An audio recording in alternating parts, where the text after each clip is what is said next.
What is going on, Life Fitness Coaches? Welcome to another episode of the Change Lives Make Money Online Trainer Podcast. And I'm going to let you lead the podcast, babe. What are we talking about today? Okay, so last week we recorded a podcast, but some of you guys might be wondering where that podcast is. We ended up getting into a little bit of a dispute on the podcast. So we were just sitting here and he's like, what should we do the podcast on today? And he's like, we should do it on like self-care and how my self-care looks different than your self-care. And I was like, I think we should redo the podcast that we did last week. And he's like, well, if you fucking start an argument with me, then I'm canceling all the remaining podcasts we ever have. And I was like, I'm not going to start an argument with you. So today's podcast is about our baby girl. Okay. Just don't say her name. Okay. I won't say her name. Yes. Can we just just stay here for a sec? Yes. Do any husbands? I went to my chiropractor the other day and I told you about this. I went to my chiropractor. His name's Dr. Dwight. He's a funny bastard. He's like 65, 70 years old. He said he's not going to retire till he's 85, which is great because I'm like, he's the best. And Dr. Dwight was like, so what are your plans for the weekend? And I was like, oh, like I've got my daughter's grad this weekend and I'm playing flag football this weekend. And he's like, oh, that's cool. He's like, and taking care of your pregnant wife. I was like, oh yeah, that too. He's like, trust me, you want to do that. They turn on you fast. And I was like, trust me, Dwight. I know. Yeah. It's so funny because the lady that did my braces, she was talking to me when I was like 11 weeks pregnant. And she's like, man, is your husband just like absolutely pissing you off? And I was like, honestly, not at all. I'm like, he's been so good. He's been so attentive. And then it was like week 17. And I was like, yes, everything he does It's like and says breathing is irritating me. Breathing. Is irritating me.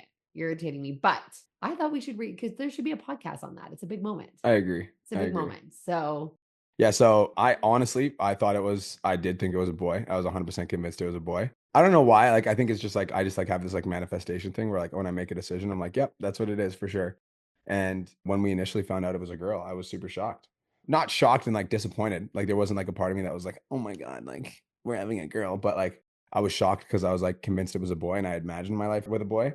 But I've got my girl dad bracelet on right now and I haven't taken it off since I found out it was a girl. And I'm really excited to have a girl. I am. Look, it's this pink bracelet. I haven't taken it off. He hasn't taken it off since. And I'm going to say this in a way that doesn't make it sound like I'm trying to start an argument on the podcast. So I think I realized that I almost just conform to Brian's way of thinking because when he speaks, he doesn't speak in maybes, he speaks in certainties. And so anytime I had like a feeling that it was a girl, it was almost just like gone because he'd be like 100%, nope, I'd bet all my money in my bank. And my pregnancy was a lot different than Haley's. With that being said, I feel like I'm like an expert at being a girl mom and raising Haley. Like I do not have like everyone's like the terrible twos, this and like I don't have that with Haley. Like Haley didn't have the terrible twos. It wasn't like incredibly challenging. Like she was a really, really, really great kid, and our circumstances were so different. So I think that I was almost disappointed in myself because I feel like I adopted your way of thinking instead of thinking for myself. Because I think there was like a few nights before where I had a dream that it was a girl, and I was like, "Oh, that's like," I was like, "That I have a feeling." And then there was moments in my car where I'd be like, "I feel like I have a girl in my belly," and then it would quickly like go. So it was just, I think like what I learned is that for me, literally does not matter if we have another baby, if it's a boy or it's a girl. I think it's so cool that we are able to have a baby. Obviously, it took us a while. And so putting those crazy expectations on it, the universe is always going to give you what you need, not what you quote unquote want or speaking, right? Like the universe always delivers in a way that's going to like serve your higher self, I believe. I agree. Yeah. Like anytime you've ever gotten something you've wanted, it didn't come from just snapping your fingers. It came like before the Lambo, it was the Challenger, and that wasn't the car you wanted, but it was also a stepping stone to the car that you wanted, right? So and it's like I always like imagine myself as a dad, and I think that I've always wanted a daughter as well. Like I think that having a daughter was scarier for me because I didn't understand what like having a baby girl would be like. But like because when I came into Haley's life, she was already like 9. yeah, 9 So to 10. it's not like I was like I came into her life when she was already like developed, for lack of a better term. And like she already had her own personality, her own beliefs, blah, blah, blah. She was already like a really sweet kid. So then I was like, I remember what it felt like to be like a little boy. And so like it's almost like I think I was like manifesting a boy because I was more comfortable with the idea of a boy because I understood what it would be like going through the experience because I've been Mm, through it versus mhm, like having a girl. Like I've never had a kid mhm. and I just like I didn't know what it would be like to have a girl. So I think it was like more, it wasn't like it was more to fear. Like I was like Yeah. afraid. I'm like, I don't know how I to be a don't girl think it dad. was a want. I think it was more of just I know this is the way it's gonna be. I think you also took into account like you have like pretty much been by Haley's side since she was 9. So we have a daughter. Do you know what Yeah. I mean? So I also think with everything that you're saying that that's the exact reason why I think that you needed a girl, not a boy. Mhm. Do you know what I mean? Like if there was no fear, like right? Like I think the exact reason why we're having a girl is because of that fear and because it's going to help you grow and it's going to soften you up a little bit. And I do see how me projecting how it was a boy could create some unrealistic expectations on you. I get that. Wow, I this know. is progress. I could I cry know. because I'm gonna get emotional. Don't say that on here. Because it did. I felt like I was like, oh my God, why do I feel like guilty right now? Why do I feel so? It was just both of us going through very weird emotions, Yeah. but like I am like beyond excited. Like I can't. And so is he. Like he literally hasn't taken off his team girl bracelet since the day we found out we were having a daughter. Hashtag team girl. And we have her name I too. might get my Lambo pink. No, I wouldn't. I'm just joking. I wouldn't do that. I was if it was having a boy, I I was wouldn't do thinking that. about getting my BB wagon Can I rewrapped. I'm gonna tell them what I said to you though, because like Yeah. to be transparent, like Kirsten and I have been kind of at each other's throats for like the last like 2 weeks. Yes. Yes. Last couple days has been really good. Last few days has been good. We've been better. But like Yeah. since the gender reveal, we were not on good Yeah. terms. I was gonna hurt him. I was gonna hurt him. But then I was gonna hurt there him. was one night where we were like laying in bed and she like full transparency, like Kirsten, like you did a lot, like you raised Haley a lot on your own. Mhm. I'll just say it, Mhm. like you did, like you a lot of Haley was like you raised her on your own, and so I think Mhm. that like the fear that was coming up for Kirst was that like it was gonna happen like that again, and I was like not gonna be excited to have a girl, and that I was just gonna fucking Mm. abandon her and like leave her or whatever, and so like that was her fear, and like my fear was like I was like I feel like we're good, but we're not good, so I'm super confused. I'm like, what is happening? And I remember when we were laying in bed, because like the night before, she like asked me, she's like, "You're not just gonna like leave me, are you? Like me and like our little I was like, baby." And me, oh yeah. yeah, me and our little baby, you're not just gonna like leave us because it's not a boy, right? And I was like, no, of course not. And then the next day, this is what I said to her, and this is important for couples. I was like, even if you treated me like shit for the rest of my life, I would Which I never leave wouldn't. you. I would go through hell if you put me through it, but like, please don't take advantage of that and put me through hell. And then she's like, oh my God. Oh my God, you would go through hell for me. And then she got nicer.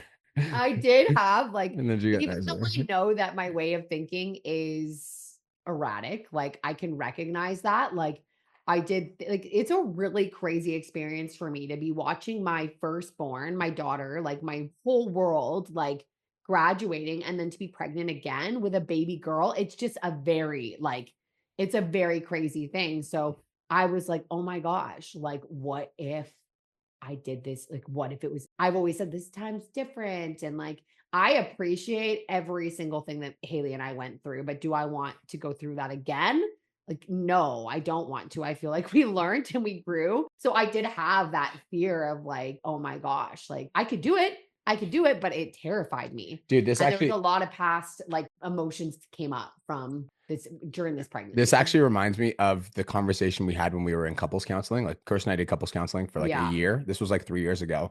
But one of the things that our counselor said to us was she talked about commitment milestones. And Mm. she said, every single time you're in your relationship where you have a commitment milestone, that is usually when your fears, your like your anxiety, your trauma comes up. It's like when we got engaged, that Yeah. was a massive commitment I had milestone. so much It was anxiety, like so much it was the anxiety. engagement. It was like moving from Kelowna to Calgary Mhm. was Oh, that was moving big. from Yeah. Kelowna to Calgary was a commitment milestone. Getting married was a commitment Mhm. milestone. Buying this house together was a Was a commitment commitment milestone. milestone. Having our fucking first kid together Yeah. is a commitment It's a commitment milestone. So like milestone, of yeah. course it's gonna like both of us are gonna have shit that we're dealing with. So like I think that like in those times of commitment milestones, like and like, dude, I think that a lot of people don't talk about this, but like it's like we do fight. We do. We do Yeah, fight, but it's like we were at each yeah, other. it was Yeah. not good. But the thing is like we fight, but we always know, like, okay, so when I say something like you're gonna leave me. Obviously, that is a deep rooted fear that I need to Yeah. work through. Like went through a lot with Haley and I. We went through a lot of houses. It was a lot, but at like my core knows that like you're there and that we have each other. And like I am positive that you are the person that like 100 years old will still be making memories together. Like, Yeah. but there's still those fears that come in, right? And those come out. And so yeah, we were not. And I think that like it's normal for that to happen. Like it's like I don't know if any couple and like maybe it's you, maybe I'm crazy, but I don't know of any couple that like doesn't occasionally argue time to time or not see eye to eye. Like we're two separate human beings trying to build a life together, you know? Yeah. And so each one of us is going to have a different perspective at times, and those perspectives aren't going to see eye to eye. And I think that like in those times, like even when Kirsten and I are fighting, we're never disrespectful to each other ever. Mm, Like, it's like we never cross the line. Like, I no, was never like, fuck you, like no, you blah, blah, blah, no, blah, blah. no, we Name didn't. No, calling, me never call you either. names, No, like never like insult you. no, It's like we just don't do that. It's no. like it's okay to disagree and not see eye to Some eye. space, like a little bit of space. Took a little bit of space, yeah. Yeah. And like whenever we would get into a conversation and it was heated from either one of our angles, we would talk it out. And when there was still heat, we were like, no, we're just Not gonna there resume yet. this later. And I think that it took both people kind of like seeing each other's perspective, which took a few days for us to actually like get on the same page. And honestly, when she's like, we should do the gender reveal podcast again, I was like, no. She's I like, know. why? I was like, I'm not interested in getting into an argument with you on air. I'm Because like, it was too fresh then. We yeah. hadn't actually like Yeah, talked because through we it. talked, Yeah. we did a gender reveal podcast last week, but we hadn't like we talked through it like twice, and we were like good, but we hadn't actually settled all the underlying emotions. So then Yes. when we went live last week, those underlying emotions came out for sure. Yeah, on the podcast. I was like about to fucking lose my shit. But I think also like just I was in a highly emotional like I think at first like I like saw him and he was like shocked when we found out. Like he was like, "What? What? I am so What?" And shocked. I was so focused on his emotions and him that I wasn't like, "Oh my god." Do you know what I mean? Like how I anticipated? And so I think I was like, "Oh, I thought I was going to be like jumping." Like, you know what I mean? And I Mhm, feel like that's the problem though, is like expectations are a problem. You mhm, have expectations of how everything's going to, and that's like the same with me. Like after our engagement, like there was like, I always have expectations and it's like things happen exactly how they're supposed to, not exactly how you have mapped out in your brain. So mhm, I spent my night being like, "Are you good?" And then we were like, "Kind of good." And then I started to be like, "Oh my gosh, I feel like I didn't even get to like celebrate." I feel like I was so focused on how he was doing. And so then I had some emotions and he was working through his emotions and we were just both not emotionally regulated. So for us to have like a grounded conversation, it was impossible. mhm. We just had to like let it be for a bit. And like when me and Kirsten get into those like arguments, the number one thing I focus on is getting myself happy again. Yeah, he That's the did. number one thing. Because it's like, if I'm not happy, if I'm just thinking about this thing all day, every day, if I'm like upset or frustrated, like I'll go to the gym, I'll do ice baths, I'll do meditations, I'll like hang out with my boys, like I'll get myself happy again so that the next time we have the conversation, I can do it from as level of a head as I possibly can. Yeah. Because like if I'm fucking pissed off and I'm just thinking about it all day, and then you're Yeah. pissed off and you're thinking about it all day, we're gonna resume right where we left off. So like I try to get myself happy again before resuming conversations like that. And I think what's challenging for me right now is kind of like yoga is almost that for me. And it just hasn't been, it's like hot yoga, right? And I Mhm. haven't been able to do hot yoga. It's just not it while I'm pregnant. It just has not been, it just has not been it. And so I see you doing all these things and I'm just like, oh my God, like I can't cold plunge right now. Cause I mean, I guess I think you can, but regardless, I don't fucking want to. So it's like all the things like I'm having to really navigate things differently. Like I had a roadmap to emotional regulation. I had things that helped me emotionally regulate. And now that I'm pregnant, all these things that I were doing don't land the way that they used to. So for this temporary space, I'm trying to figure out what it is that I need. Mm. So then it's like trying not to, like, I can't be angry at him for being able to do all the things that I used to be able to do. But then I feel that come up sometimes. I'm like, this motherfucker, he's just getting so juicy, so jacked, shaved his fucking face, looks like a 12. And I'm like, oh my gosh, I'm just slowly, my belly feels like it feels so big the last few days. And I'm so grateful too. Like I'm so grateful, but it's different. It's like for this 9 months, everything that once was is not. So you're just like, okay, so who am I through this? What can I do to ground myself through this? What can I do to emotionally regulate through this? What do I need? Do I need to nap more? Do I need to like, you know what I mean? Like, what is it that I need? And I feel like now I'm 5 months pregnant. I feel like I have found those things, like going out for longer walks. I'm doing all those things, but it's not what it was before. Mm-hmm. It's just different. Mm-hmm. Hashtag team girl. Hashtag team girl. We're building the So nursery. excited. I'm actually destroying my office next week. And this office that you guys are seeing this in now is going to be And I a have nursery. the cutest. Literally cannot wait. I literally cannot wait. I cannot wait. I am so excited. Should we tell them the name? No. Okay, we can't tell them the name. No, because it's so cute. It's literally perfect. I think it's perfect. It's perfect. It's perfect. And We did it. Cannot wait. We made it. I knew we could do it, and we had to do one. It's such an important moment in your life. Yeah. And I think it too will help people normalize, like, a lot of people they talk about like gender disappointment, which I don't know. I'm not on board with it. I just think it's such a blessing that I wasn't disappointed at all. Yeah, he wasn't disappointed. I was shocked for 5 minutes. Yeah. And it's because like the shock came from me literally like thinking about the next 3 years, 5 years, raising a son. Like I had to just imagine that because I was so certain. Yeah. Yeah. And then when it wasn't that, I was like, oh, wait, what? And then I was like, oh my God. Because the only names that we had entertained for girls, I was just doing for the sake of you. And so the ones that I had agreed to, I was like, I don't like that name or that name or that name. I'm like, we need to find a different one. Yeah. Yeah. It was crazy. Yeah. He was like really good. And I think mine was just like, I had just heard him speak for the last 2 to 3 years about it. It was just whatever. But at the end of the day, I was like lots of people have those videos where they talk about gender disappointment. Like they talk about like normalizing that. And I'm like, I don't resonate with that. Like, I think regardless, like you have this tiny little human growing. Like that doesn't resonate like at all. Like it doesn't. And everybody is different. But for me, it's like, give me 5 girls, give me 5 boys, whatever. I'm just going to be grateful for. You want 5 now? No, I'll have 1 more after this. Maybe. You just said you wanted 5.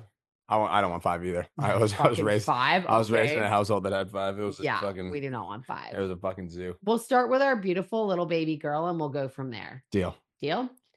Cool. All right, guys. Well, thank you guys so much for tuning into the podcast. We actually do have a new Instagram that Kirsten and I are starting for just our stuff. Oh yeah. So if you want to follow Brian and Kirst and you just want content from us, you guys can find that at The Real Mark Family on Instagram. The Real Mark Family on Instagram. Yeah. We're going to be launching a TikTok too, where it's just like Brian and Kirst stuff. So it's like, it's not business coaching. It's not fitness coaching. It's just Brian and Kirst. So if you resonate with our podcast and you just want to follow us as a couple, you guys can go find us at The Real Mark Family.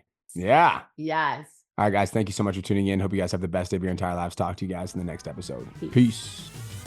Thank you so much for tuning into today's episode. Hopefully you got some value. If you did, and you want to learn more about how me and my team can help you scale your online fitness business to $10,000 a month, DM me 10K on Instagram at TheRealBrianMark for more information, and I'll reach out to you to see if I can help you grow an online coaching business.